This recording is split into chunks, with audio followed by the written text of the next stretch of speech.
Hey, welcome. This is The Process. My name is Dr. John Bush. This is my matchup report for week 8. There's still some injuries and things in flux, so pay attention. Not able to get 100% of all the information since it's Friday, actually. And there's injuries and things, lots of moving pieces this week.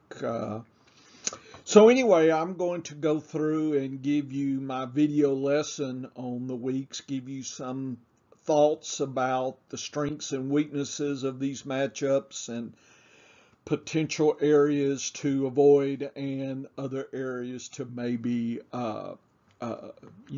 use for your lineups and other kinds of daily fantasy sports plays, etc. here. So hopefully I'm helping you out there.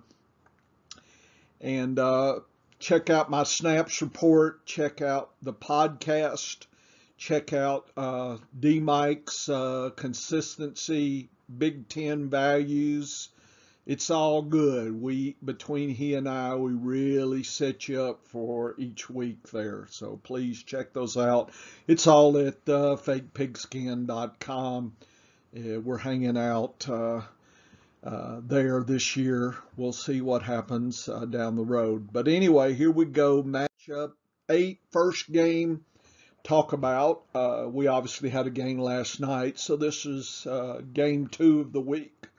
It's just my numbering, don't worry. And on the first strip above, if you've never heard me, I give the date, the team who's the favorite, the fav, and the predicted score, and the underdog, the Jets, and the predicted score. So we're talking 31-12 there, and the Vegas spread and the over-under numbers, and the point scoring is below average. So we're talking below 46 but above 42, 43, so hence below average. These games are not a powerhouse for PPR goodness. But sometimes in these situations, we have a team like Cincinnati. They're figured to get 4 touchdowns. So there is going to be some activity there. And we'll get into the next strip of data there. It's the game 2. The teams are New York Jets and Cincinnati. This is week 8. The Jets are going against Cincinnati, and Cincinnati goes against the Jets. So right away, I use colorization to show the strength of the defense here. So Cincinnati is a strong defense, not the strongest. That would be deep red, but it's certainly not weak, whereas Jets is considered weak. Jets are playing at home. That always helps. Cincinnati's playing away. But Vegas, I think myself, most everybody is expecting a lopsided kind of game here. If you own any Jets, you're hoping for garbage time when Cincinnati's just trying to run out the clock and maybe some goodness happens late. So that's always a possibility. But if I'm trying to pick between players and I've got a Jets and maybe, a Cincinnati player, I'm going to the Cincinnati pick just because of the scoring potential there. And then I have a series of columns.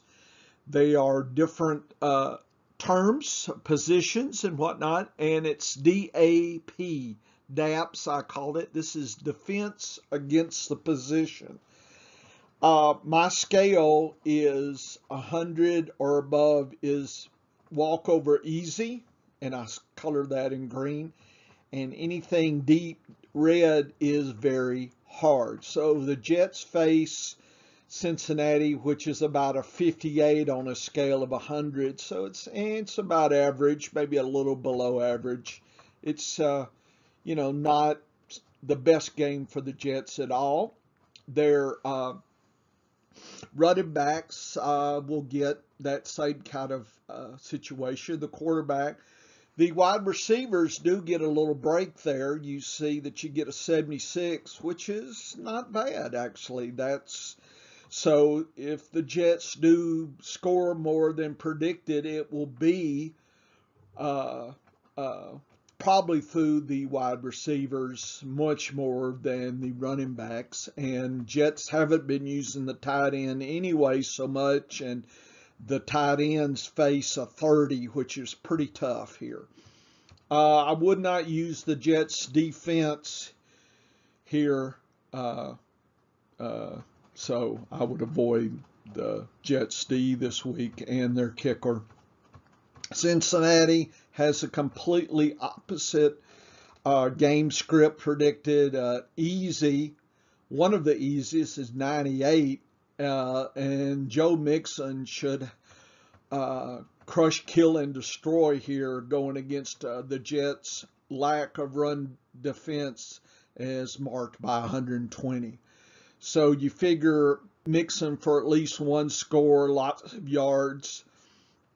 If it gets out of hand, P. Ryan actually might even collect a lot of scores as well, or a lot of points. So those seem like situations. I know Chris Evans was hurt. If he's available, he could even be a pass catcher and catch a score. So good things should be happening to the running backs today. The quarterback, Burrow, gets the 65. That's pretty good for him.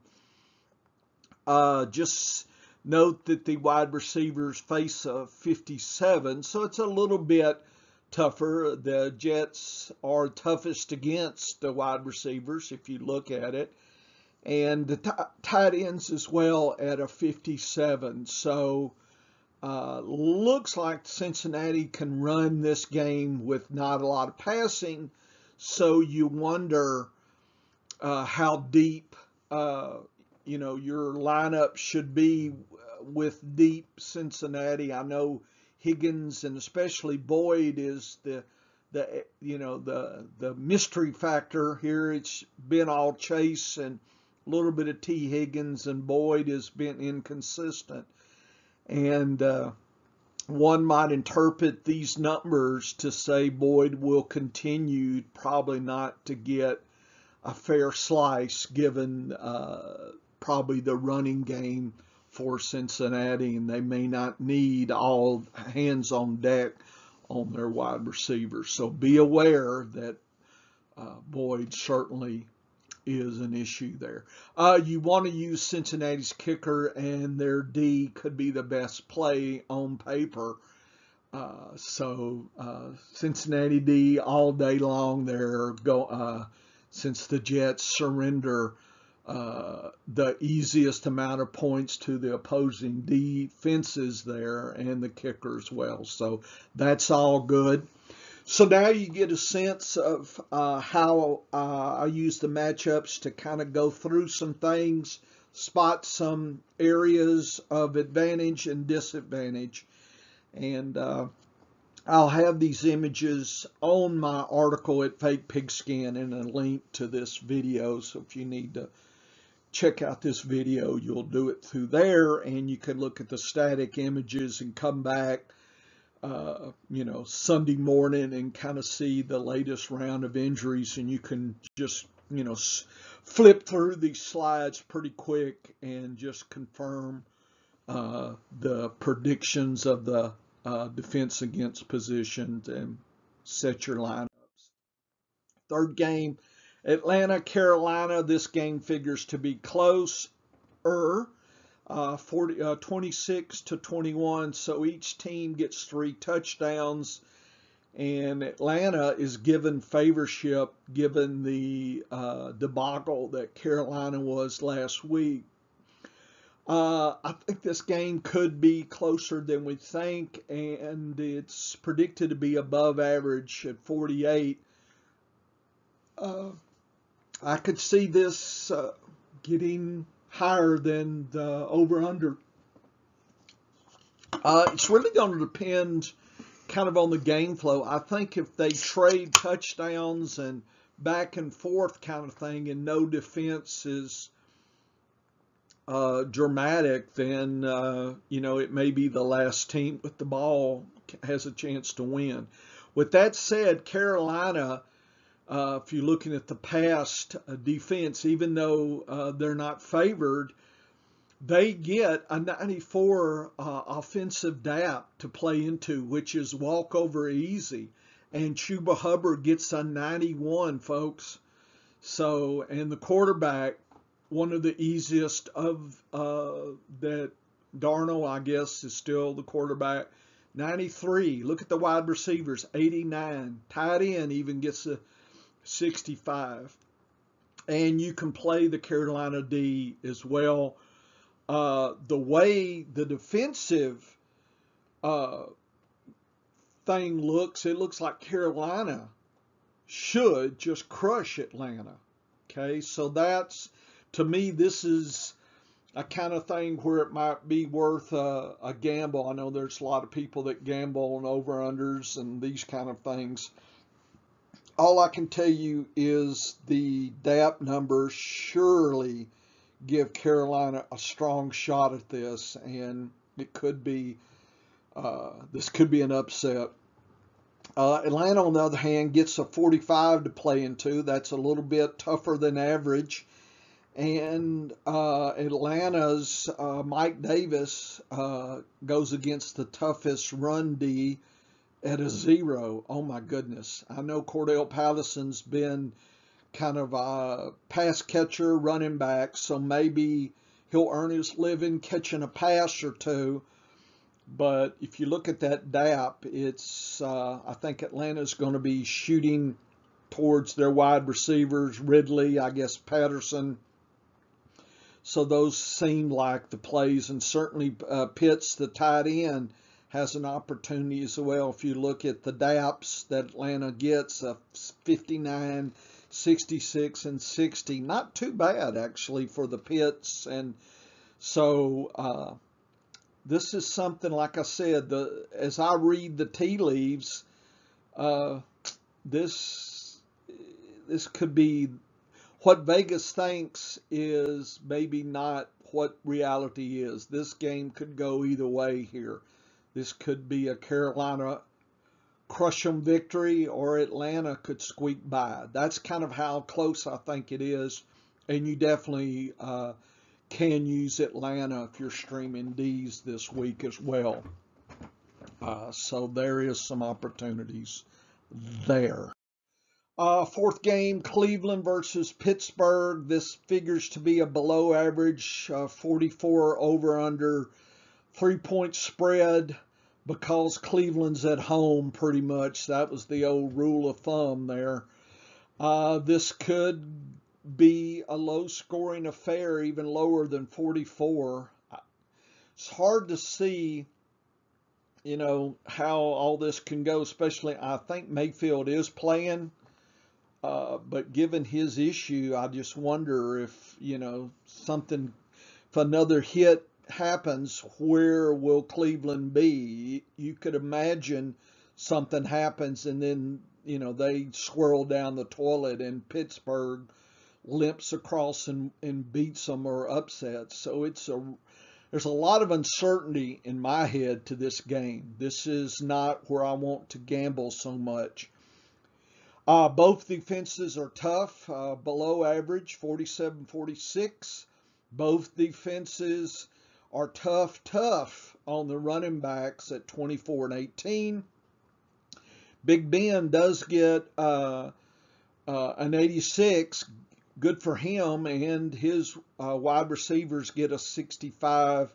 The tight ends, it's going to be real tough on them. So I'm thinking it's about the passing game.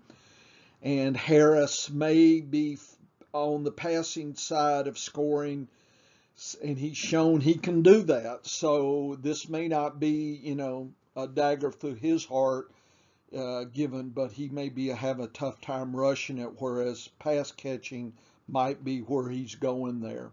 I would not use either defense. I wouldn't want to use the Pittsburgh kicker. Cleveland again, Ernest Johnson or whoever's playing gets an 18. So this is not a favorable script for the running backs. Mayfield's going to feel a lot of pressure from Pittsburgh. I mean, those guys are going to be hungry, so I really worry. The good news is the wide receivers, Pittsburgh doesn't play them so well. Their corners and whatnot are weak sauce, so an 88. So I guess if there's a health issue, if if Mayfield's 100%, then he could pick apart and collect multiple scores. It's really interesting. Cleveland loves to use its tight ends, but they're going to be under a lot of pressure all day as well. Cleveland kicker is good. He's good to go, not the defense. So I think, to me, if Mayfield is A-OK 100%, then his wide receivers should collect in this scenario here. So I think this could be very interesting that way. But if he's not 100%, this could really, he could be with very few weapons if he can't pass too well. So we'll see what all that means. But this game could be the most uncertain game of the week. Figures to be pretty uncertain. The next game, Buffalo 38, Miami 11. So they're giving Miami 11. I guess, what is that? That's, I don't know where 11 is. Anyway, they're saying Miami would be lucky to score a touchdown. That does seem low to me, but Buffalo does do well. But they've had some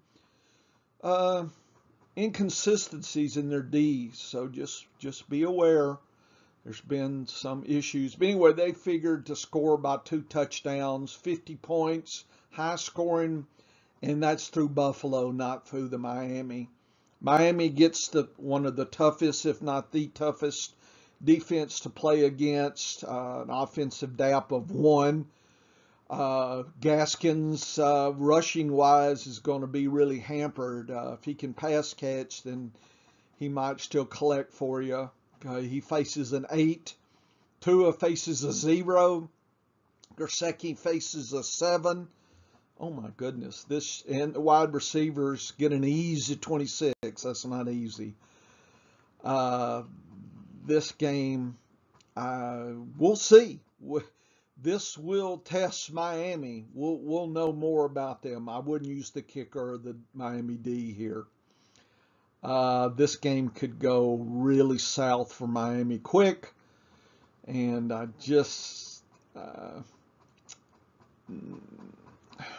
don't know what to say. It just doesn't look good. I would not want to play a lot of Miami players this week. I know they might go off and you're upset, but you got to play with what you can read in the tea leaves, and that's what it says to me. Buffalo, on the other hand, gets an easy 84 DAP. Basically, come on down and score as you need to score, Buffalo. The running backs should collect. Singletary's not out, but, Moss has seemed to be the better one, but Singletary, they're still using them kind of as a committee, so either could score or both. Allen should do well, 61, and Diggs and the wide receivers should collect and collect and collect again. I could see Diggs multiple scores, or some of these other wide receivers could surprise. The tight end gets a 45. I don't think Knox is playing. I did pick up Sweeney in a few leagues just because I was kind of had some bye week with Andrews and Waller. So, hey, play him if you got him kind of thing. And he might be, roll the dice play. But if nothing else is available, Buffalo is an offensive powerhouse, and the tight end might collect a touchdown, and that will save your day there. You want to play the kicker, and the Buffalo D is fine as well. at 161. So that looks good. 6-game Tennessee, Indianapolis. Basically, it's a you pick 'em, and the last team to get the ball probably can win. That's how it figures. Could go overtime even. So the over at 50 might be something that can be cracked on and bet against there. Because if it goes overtime, it will definitely go over 50. Point scoring is high, so it's all about play your Tennessee and Indianapolis players all day long, right? Tennessee and Indianapolis face a 61 and a 71, 62 and a 71. So basically above average easy. I do note the running backs are going to have an issue, but Taylor gets a 42. King Henry, they're still going to, can you really stop him? I don't know. I'm just saying he's going to earn his pay. It's going to be bruising, and Tannehill's going to have to use his wide receivers, and maybe he'll use his tight end. He might be another streamer, gets a 77 there, so it's not bad. So Tannehill's a 59, the wide receivers, Brown. I think Julio's out, so whoever the next play is at Tennessee might surprise and score. Could be the Westbrook guy. I'm not sure I can pronounce his hyphen name. But anyway, maybe it's a gamble. If you got them, if you're desperate, that might be a secret play. Certainly looks like it could pay off, and the tight end might be. So there's some, I think the usual suspect, it seems that A.J. Brown should collect the majority of the marbles here. Would not use Tennessee D or kicker. Indianapolis, Taylor gets a 42. Wentz 66, so that's all hands on deck for him. He will be throwing. I think T.Y.'s coming back, so it'll be Pittman, T.Y., and they could collect at least a score, could be more.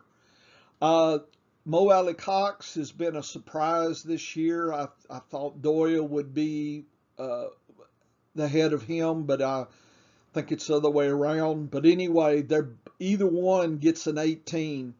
So that's not the strongest play in the tight end this week. It's only if you got to play them, if you don't have Andrews or Waller this week with buys,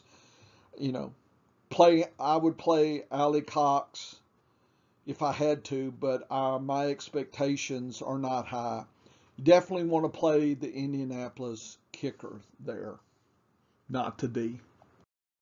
Game 7, Philly and Detroit. Should be 3-point game, but I think it's 27-21.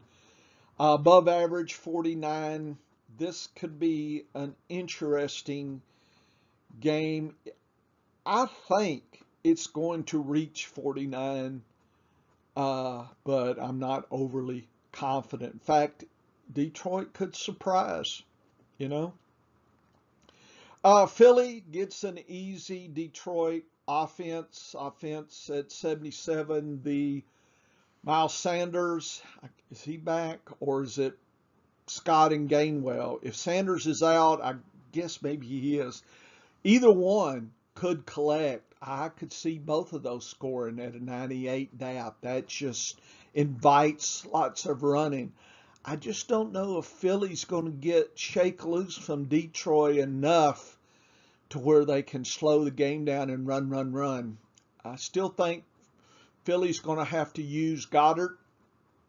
Even though Goddard has a 41 DAP, the wide receivers have a 57.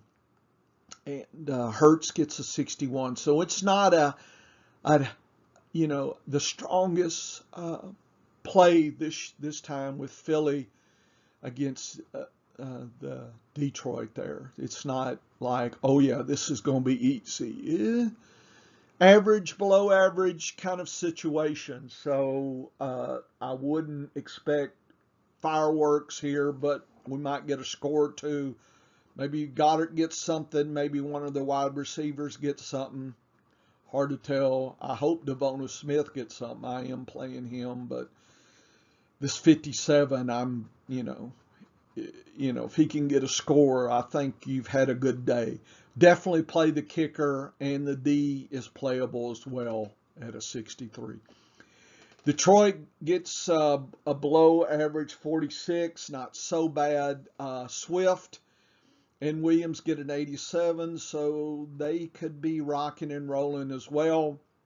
And that could open up this game for passing to Hockenson. So I could see Hockenson as the linchpin for the passing. It's hard to see the wide receivers getting a lot at 20. And the quarterback is going to be under pressure at 24. So Hockenson could, I don't know if he'll score, but he could definitely collect some catches there in PPR.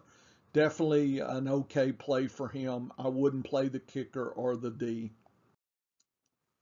Eighth game, Frisco, Chicago. Everybody says Frisco wins. I got the score 25-18.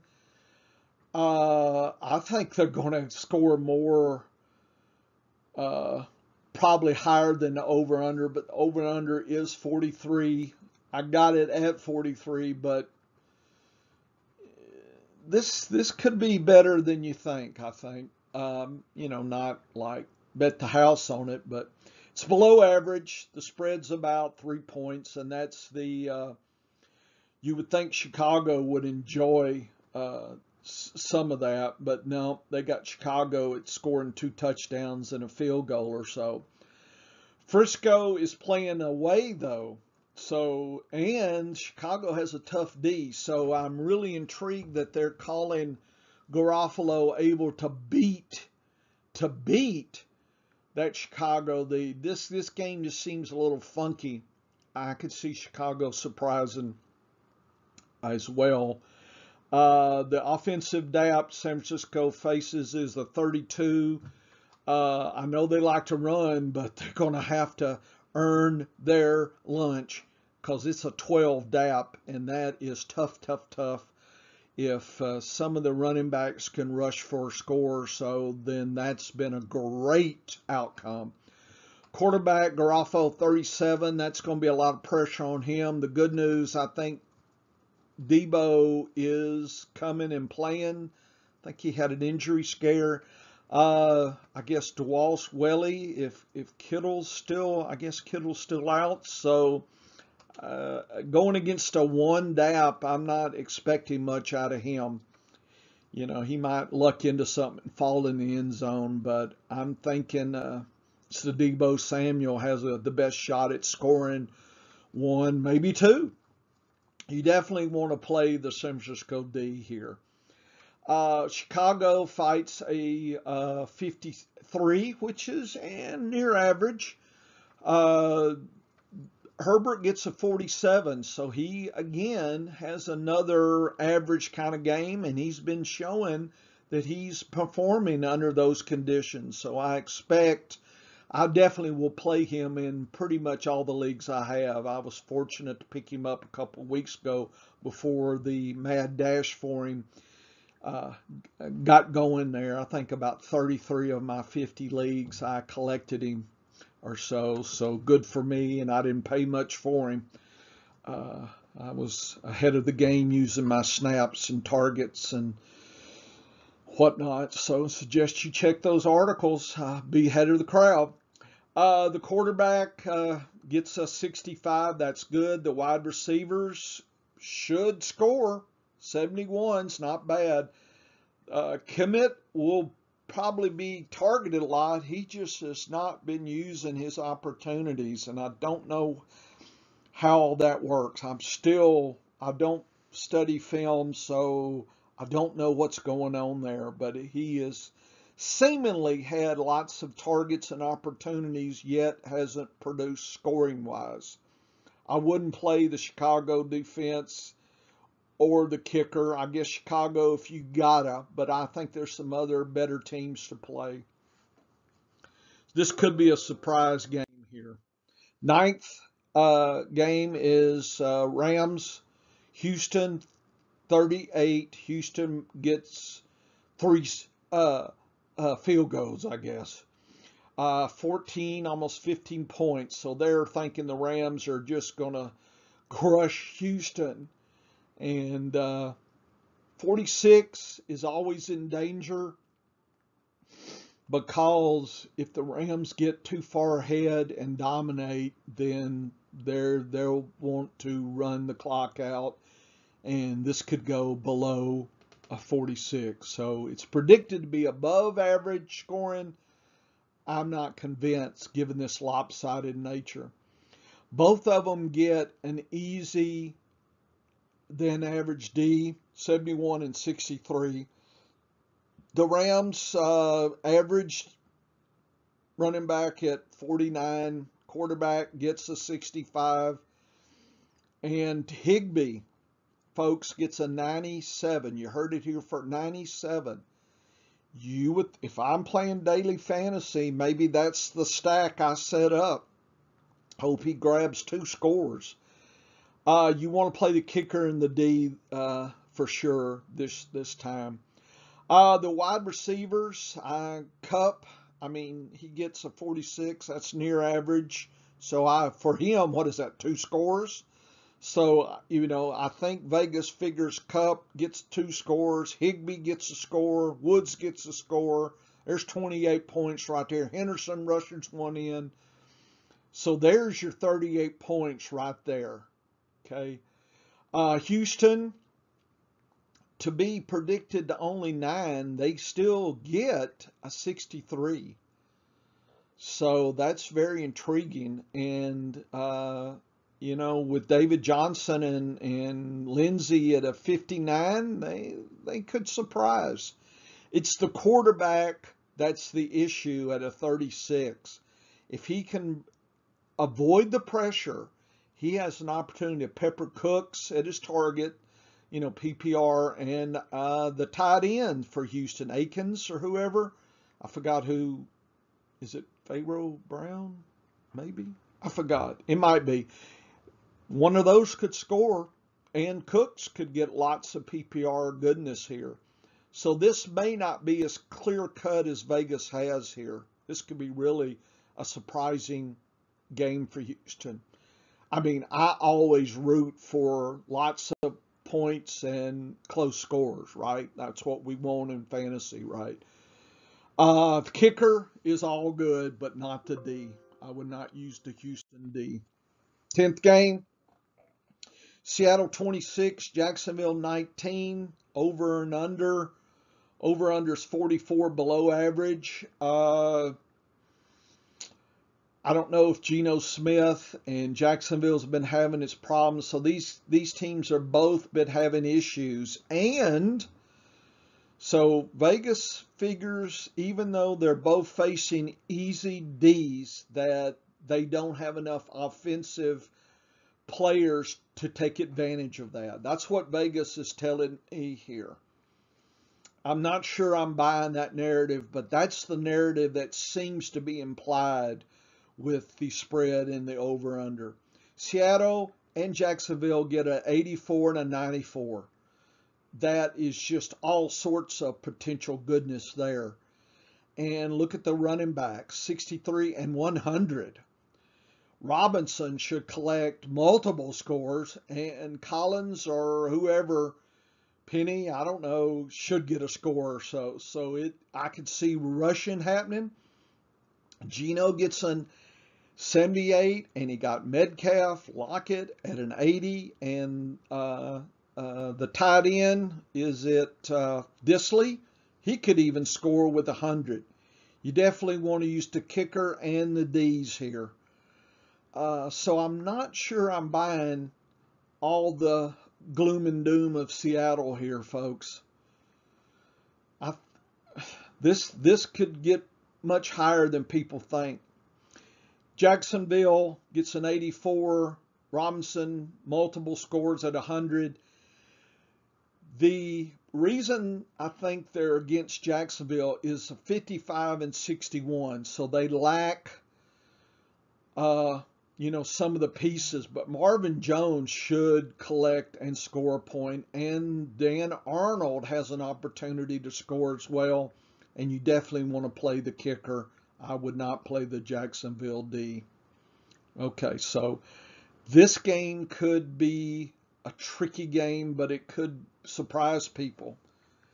If I'm playing daily fantasy, maybe I'm too crazy here. Y'all don't listen to me, but I would think that a quarterback with Metcalf might be an interesting stack with Robinson put in on the other side there. That could be really intriguing. Game 11, it's Chargers versus New England.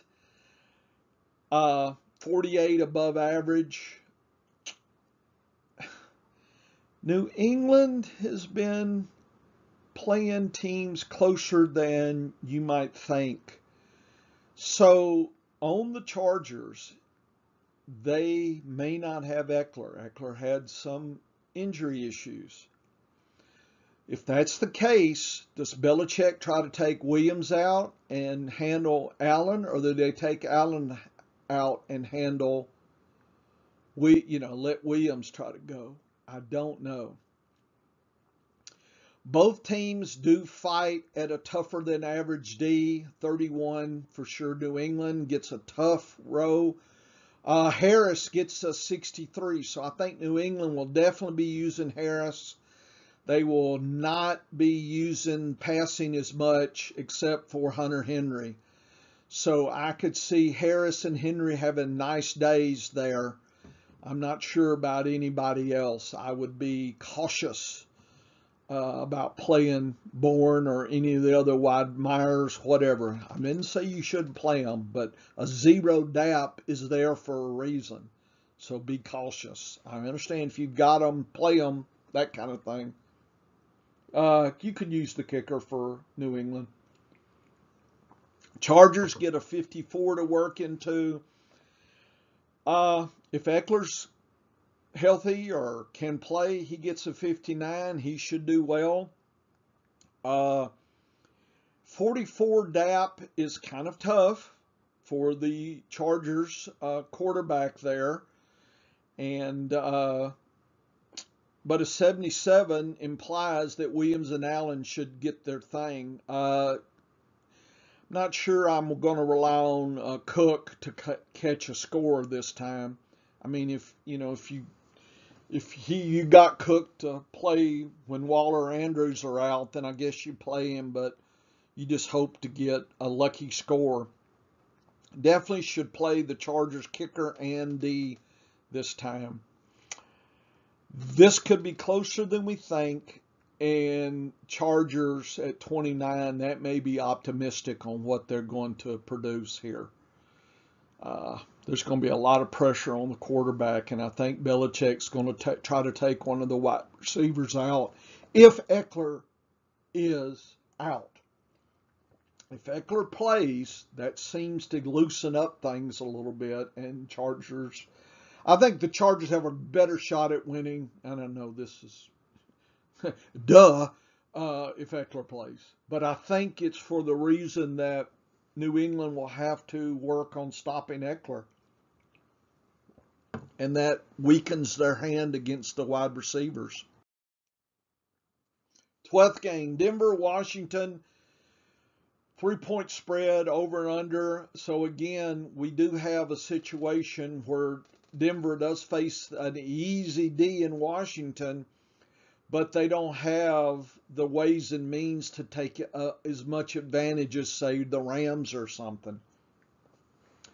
Washington does have some good players, and good things can happen. So I'm not totally convinced that it's, that Washington is completely out of the shot at upsetting here.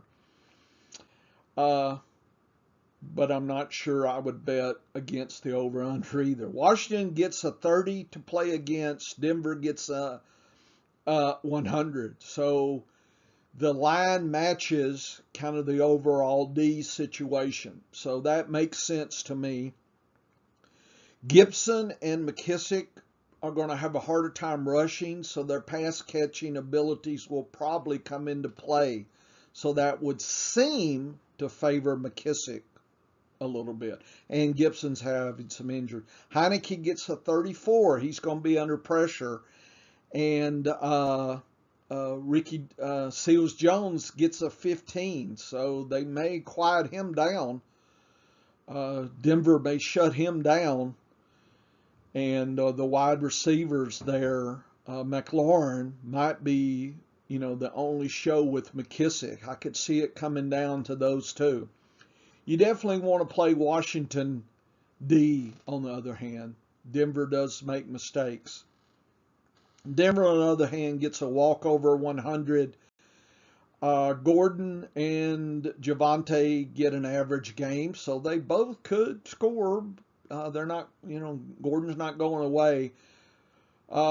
Bridgewater gets a 100. That's about the easiest you could give a quarterback. And look at his wide receivers. If Judy's back and Sutton, this could be an aerial circus here, and that could be good for PPR fun and goodness. And Fant gets an average game at a 48, so that could be all good. I could see a lot of passing and scoring that way. At least 2-3 scores through passing. And maybe Gordon or Javonte scores rushing. I don't know. I think the meter is saying they're going to score by passing. Play the kicker for Denver, but not the defense there.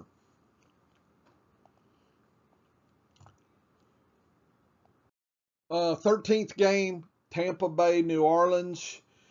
You figure Tampa Bay will deliver whatever's needed to beat New Orleans. So we'll see. This is the toughest test for Brady. New Orleans is a tough D, okay? Whereas New Orleans faces an easier than average game.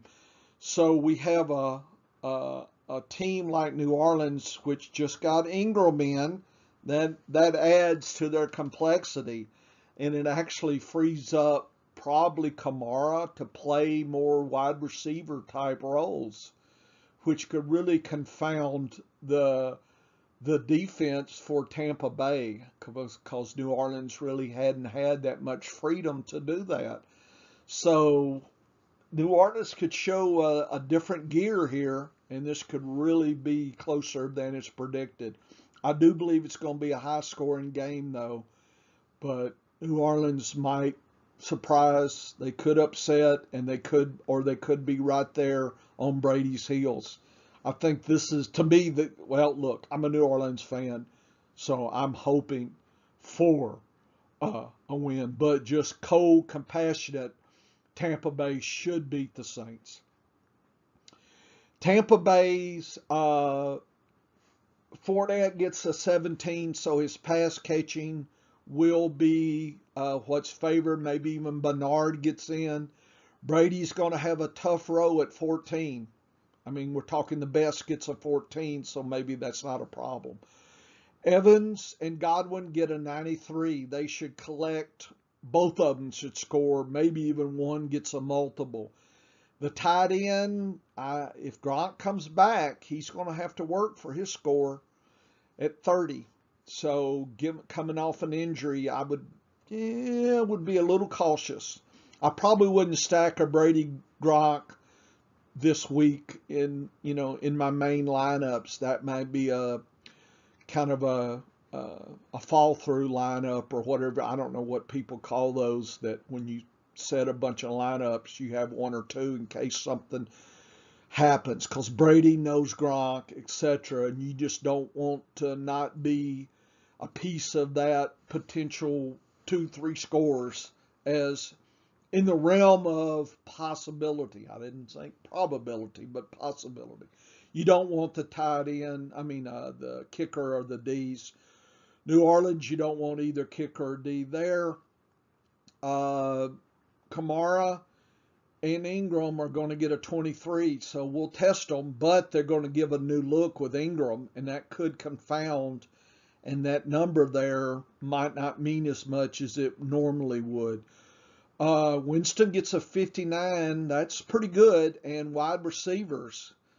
So Callaway, Harris, this could be interesting. And even the tight ends get a 50, might get a shot at this. So I can see Kamara pass catching and maybe one of the wide receivers doing the thing, and maybe Ingram, rushing through in the red zone and collecting. So you could pencil New Orleans in for at least 3 scores. I do believe 21 is their floor. I just don't know what the ceiling is. Okay. Dallas, Minnesota, couple points difference. This is another one of these highfalutin games, 53. This could be fireworks if Prescott is playing. There was some discussion that maybe he won't still, so be aware. So all bets are off if Prescott is not playing. I would, because we just don't know what we're going to get. So it's highly uncertain if Prescott doesn't play. Minnesota gets an easy defense, 64. Cook fights a 42, so he can do that. The quarterback gets a 52, that's doable. And the wide receiver, Thielen, Jefferson, should score once or twice. And Conklin has an opportunity to participate in the scoring. I wouldn't use the kicker or the D. The mystery is Dallas. Minnesota is kind of tough. Elliott gets a 39. It's going to keep him busy. He's not going to be just walk through to the end zone. Dak, even if he's feeling 100%, still fights a 37, and his great wide receiver's 68. So that'll be who gets it. I don't know if Schultz is going to get those a multi-score game. He might. I mean, again, if you're playing for bye, then, you play him if you got him. But my expectations, this is not the game where he does 2 scores. And if Dak doesn't play, I don't know. The kicker, you definitely want to play. Minnesota their D might be a last-minute sub in but I don't know. I just don't know what to think of if Dak doesn't play, what we're really going to see. That can be really tricky. And this over-under is probably due to Prescott. So if he's not there, I suspect the books, this number is going to go down to at least a touchdown. KC and the Giants, this is another one of those games where it's high scoring, but only for KC. The idea is the Giants, if they score 2 scores, lucky. There's 10-point spread, over under 53. I don't know about that. I wouldn't bet on that over under just because not sure KC. I mean, if you follow this scenario, KC gets ahead and slow it down. Both teams, Jets and KC, get a fairly easy situation, 77-68. That's nice. Booker gets a 49, which is about average, so that should be okay. The quarterback, Jones, gets an 84. That's not bad, folks. And that might mean he might be a good streamer this week. I just don't know at 16. It's as I'm looking at the DAPS, that's not falling into place what I see Vegas is thinking. So I don't know how to interpret that, but the DAPS seem to imply it's going to be closer than people think, and I guess the over-under would be in danger. But, I don't know what that means. I haven't decided yet. I mean, I look at the numbers, and I'm playing my Giants. I'm Shepard, Tony, Pettis. I'm all in playing Booker, and if I have to, Ingram if there's a bye situation. Kicker's okay, and the Giants D is worth a surprise play this week, actually. KC's been turning over the ball more than usual. KC gets a 68. Williams gets a 66. He should score. And Holmes gets an average game, and Tyreek Hill gets an 81. That sounds good. Kelsey gets a 43. So it looks like it could be a balanced game with KC, and I could see them using Williams later in the game if they can get ahead of the Giants. I would definitely play the KC kicker and the defense if you got to play them this week. So, interesting game. So that's my matchup. So I hope and I wish you good luck, and I hope I helped you out. There's some opportunities, but there's also some concerns, and I think I tried to hit the main ones. So good luck. This is Dr. John Bush for The Process over at Fake Pigskin. Check it out.